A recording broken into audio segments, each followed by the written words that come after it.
The Westbrook High School gymnasium hadn't changed in 10 years. Same squeaking floorboards, same faded banners, same social hierarchy now dressed in designer clothes instead of varsity jackets.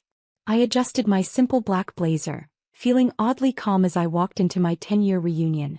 The welcome class of 2015 banner hung crookedly above a table where Amanda Chin, former class president, now a successful real estate mogul, according to her Instagram, checked names off a list. "Oh my God," she squealed with practiced surprise. David Parker. You actually came." I smiled, remembering how she'd copied my computer science homework for 3 years straight. Wouldn't miss it. "So what are you doing these days?" Her eyes already scanning past me for more interesting arrivals.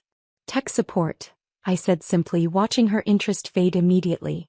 "Oh, that's nice." She stamped my name tag. "Tyler's over by the bar. You remember Tyler Matthews? He's a venture capitalist now. And Jessica's just made partner at her law firm." I nodded, accepting my badge. The music pulsed through expensive speakers as I made my way through the crowd. Everywhere, successful young professionals bragged about their achievements, each conversation a carefully choreographed dance of one-upmanship. "Parker." "No way." A loud voice boomed across the room. Tyler Matthews, former quarterback and current Silicon Valley player, approached with his usual entourage.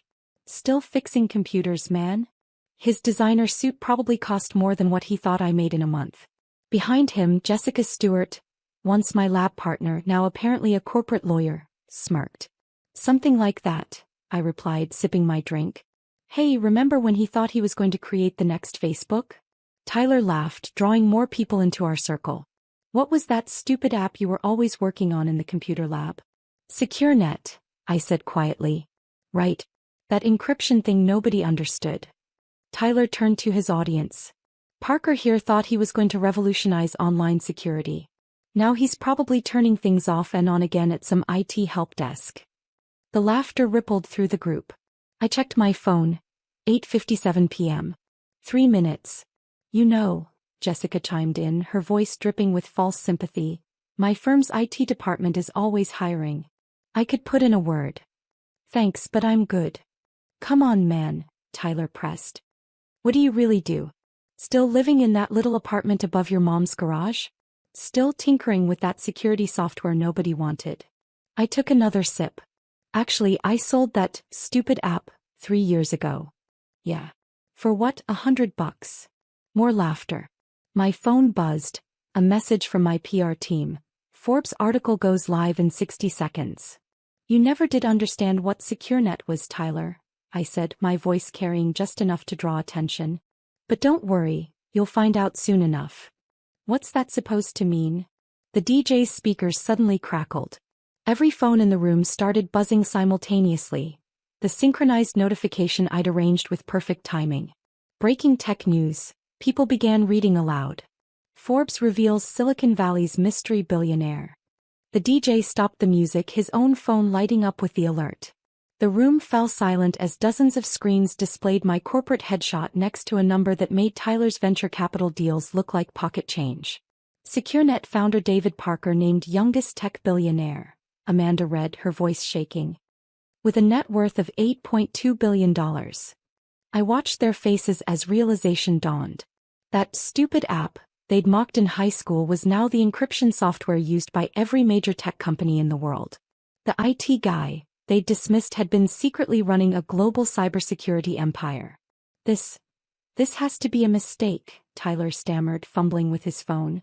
"No mistake," I said calmly. "Though I'm surprised you missed it, being such a connected venture capitalist. SecureNet's been the talk of Silicon Valley for years. We just kept the founder's identity private until now." Jessica's legal mind caught up first. "The Parker Protocol. That's you?" "Every major law firm in the country uses that security system. Including yours," I confirmed. "Check your client portal. That encryption software you use every day? I developed the prototype in that computer lab you all used to laugh about." The room had gone completely still, every eye fixed on either me or the Forbes article that was now spreading across social media like wildfire. But you said you did tech support," Amanda sputtered. "I do. For my own company. Every CEO should understand their product from the ground up, don't you think? Tyler's face had turned an interesting shade of pale.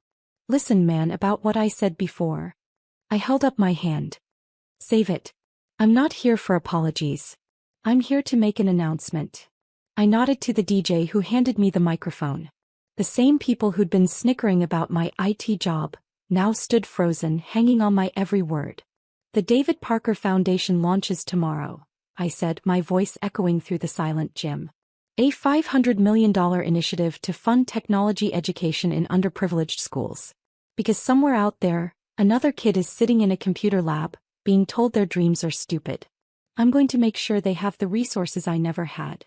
I handed back the microphone, enjoying the stunned silence. Now, if you'll excuse me, I have a board meeting in Singapore in 12 hours. My jet's waiting. As I turned to leave, I caught Tyler's reflection in the gymnasium window. The former quarterback who'd spent 4 years shoving me into lockers now looked very, very small in his $1,000 suit. The sleek Tesla parked outside the gymnasium attracted whispers as I walked toward it. My driver, James, who was also my first employee and now head of operations, opened the door with a knowing smile. How'd it go, Mr. Parker? Exactly as planned. I loosened my tie, thinking back to how we'd orchestrated this moment. Flashback, 3 years earlier. The Silicon Valley office space couldn't have been more different from Westbrook High's computer lab.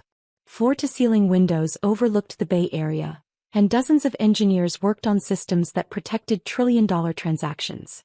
The acquisition offers are getting aggressive, James said, dropping a stack of folders on my desk. Google's offering $2 billion. Facebook's at $2.50. Microsoft just up to $3. I shook my head. We're not selling. David, these are numbers that could set up generations of your family. I pulled up our latest encryption algorithm on my dual monitors. This isn't about money. SecureNet isn't just another app. It's going to change how the world handles digital security. The board's pushing for a public face, James continued. Investors want to know who's behind the Parker Protocol. I thought about Tyler's venture capital newsletter, which had dismissed SecureNet as a minor player last month.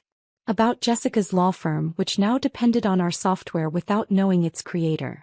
About all those years of being underestimated. We'll go public, I said finally. But not yet. First, we build something so big they can't ignore it. The next 3 years were a blur of global expansion, strategic acquisitions, and technological breakthroughs. SecureNet grew from cybersecurity into artificial intelligence, quantum computing, and digital infrastructure. We kept my identity hidden behind holding companies and private trusts. The media called me tech's invisible billionaire. Speculation ran wild, but no one suspected the IT guy, who occasionally posted about computer repair on LinkedIn. I bought my mother a new house but kept my old apartment above her garage as a decoy. Drove a modest car in public while building a collection of supercars in a private garage. Lived 2 lives. The quiet tech support worker and the shadow CEO revolutionizing digital security. Present day. Sir. James interrupted my thoughts. Your sister's calling. I accepted the call on the car's system. Hey Sarah. David, have you seen Twitter? The reunion's trending. Everyone's talking about the reveal. Sarah had been the only one who knew the truth all along. She'd helped maintain my cover, understanding why I needed to build SecureNet my way. How's the foundation setup going? I asked. Perfect timing with the Forbes release. We've already received partnership offers from every major tech company. Even Tyler's venture capital firm sent a proposal. I smiled. Decline that one. Politely. The car pulled into a private airfield where my Gulfstream waited. Another CEO might have flaunted their success earlier, but I'd learned patience in that high school computer lab. My phone buzzed with messages. Amanda Chen requesting a catch-up coffee. Tyler's LinkedIn connection request. Jessica's law firm pitching their services.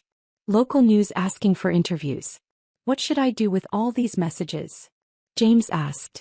Forward the business ones to corporate development. The personal ones, let them wait. The plane's interior was a mobile command center.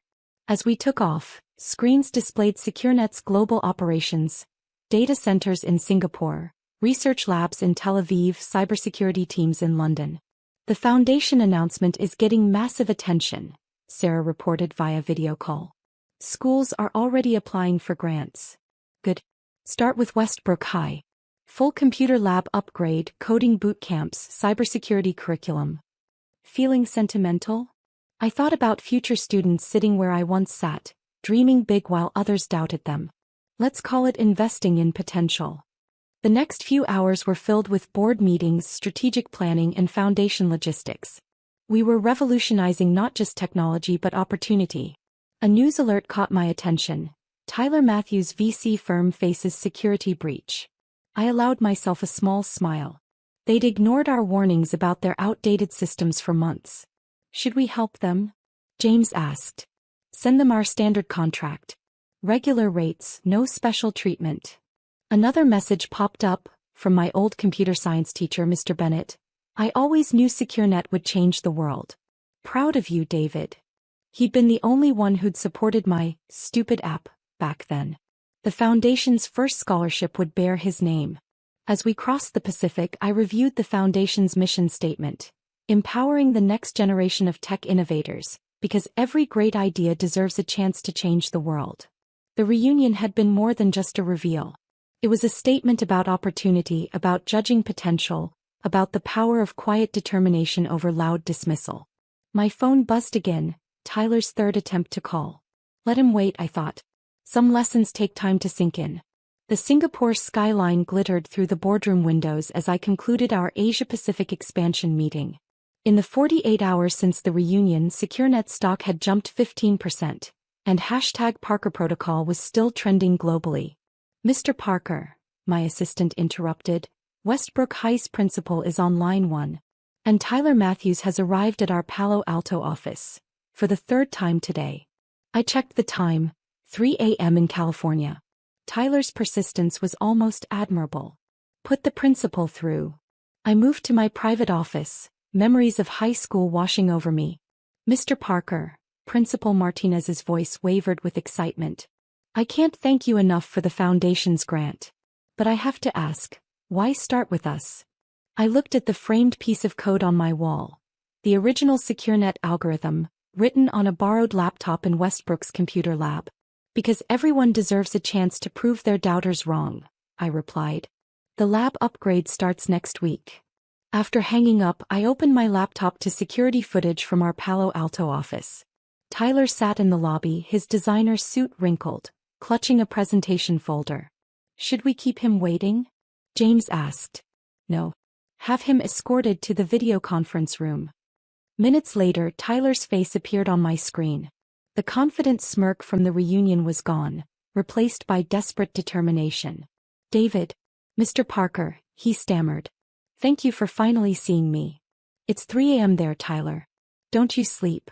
Listen about the reunion, and high school. I was young and stupid. You're here about the security breach, I interrupted. Your firm's clients are threatening to leave because you ignored our system recommendations. He slumped. We can't afford your enterprise rates. But if you'd consider a partnership, maybe an investment opportunity. You mean a bailout? Our firm has great potential. Like SecureNet had potential? I pulled up his old emails. Let's see. You called our initial pitch amateur hour, and our valuation delusional. Tyler's face reddened. I didn't know. That's the problem. You never bothered to look past appearances. I closed his file. Our standard contract is in your inbox. Regular rates, no discounts. Your choice. After ending the call, I turned to the real business of the day. The Foundation's first initiative was rolling out a nationwide coding bootcamp for underprivileged students. My phone buzzed with a text from Sarah. You need to see this. She'd sent a link to Jessica's LinkedIn post. A lesson in humility and innovation. A long apology disguised as a corporate thought piece about misjudging potential. It's gone viral in legal circles, Sarah added. Every law firm that rejected SecureNet's early patents is scrambling to save face. I switched to local news coverage of Westbrook High. Students gathered around the old computer lab, excited about the upcoming transformation. Among them, I spotted a girl wearing a worn hoodie, clutching a laptop held together with duct tape. Find out her story, I messaged Sarah. Make sure she gets whatever resources she needs. The day continued with global meetings, foundation planning, and strategic decisions. SecureNet was launching quantum encryption technology that would make our earlier innovations look simple. Around midnight Singapore time, an email arrived from Amanda Chin. David, I've spent 2 days trying to write this. The real estate empire I bragged about? It's 3 rental properties with underwater mortgages. The success everyone thinks I have. Smoke and mirrors. I know I don't deserve any favors, but would you consider a meeting? Not about business or money. Just to talk about how you stayed true to your vision while we were all pretending to be something we're not. Amanda. Her honesty was unexpected. I forwarded the email to Sarah. Set up a foundation advisory role. Sometimes the best mentors are people who've learned hard lessons. The next week brought waves of change. Tyler's firm signed our contract, humbled but safer. Westbrook's new tech lab opened to unprecedented student interest. The foundation announced partnerships with 500 schools nationwide. Our quantum encryption launch revolutionized digital security again. But the most significant moment came during a virtual mentoring session with high school students. The girl from Westbrook High, Maria, I'd learned, demonstrated an AI algorithm she'd created on her refurbished laptop. People say it's impossible, she explained, but Mr. Parker proved that impossible just means they're not looking hard enough. I thought about that scared kid I'd been, coding alone in an empty computer lab while others partied and planned their triumphant futures. About all the other Mariahs out there, building tomorrow's innovations on second-hand computers and borrowed time. Success isn't about proving others wrong, I told the students. It's about proving yourself right. Later that night, I drove my Tesla to the old apartment above Mom's garage. Inside, everything remained as it had been. The borrowed laptop, the original SecureNet notebooks, the rejection letters from venture capitalists. I'd kept it as a reminder, but now it would serve a new purpose. The foundation would turn it into an innovation lab for young developers who needed a quiet place to build their dreams. My phone buzzed one last time, a message from Mr. Bennett, my old computer science teacher. Saw Maria's algorithm today. Reminded me of another student who wouldn't take impossible for an answer. The lab may have your name now, but your real legacy is in every kid who feels brave enough to think bigger. I smiled, remembering all those lunch breaks spent coding while others mocked the computer nerd with impossible dreams. Success wasn't in the Forbes list or the vindication at the reunion. It was in Maria's determined coding, in Tyler's humbled learning, in Amanda's honest self-reflection. The real victory wasn't becoming a billionaire. It was changing the narrative for every future innovator who dared to think differently.